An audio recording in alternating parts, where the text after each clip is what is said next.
आज पूर्ण 30 दिवस झाले. 30 दिवसापूर्वी म्हणजे ऑक्टोबरच्या 1 तारखेला मी काही भाज्यांच्या बिया लावल्या होत्या छोट्याशा कुंडीमध्ये.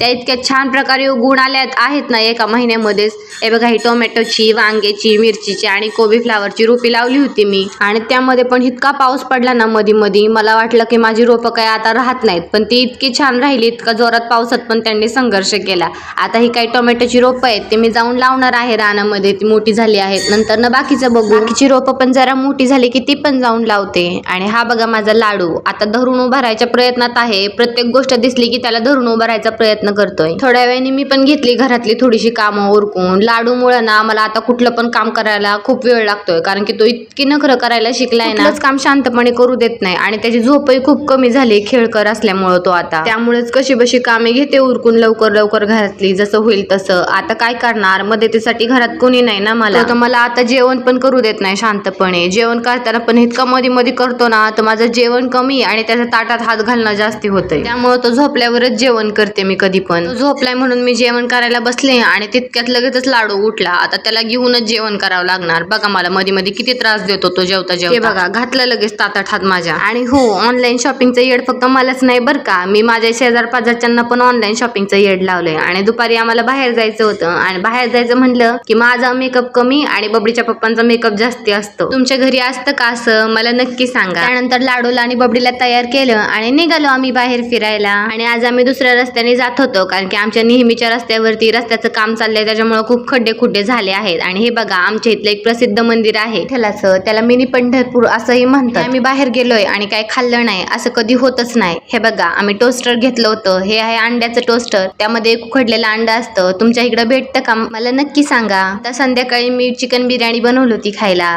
चला तर मग बाय, भेटूया नेक्स्ट व्लॉग मध्ये.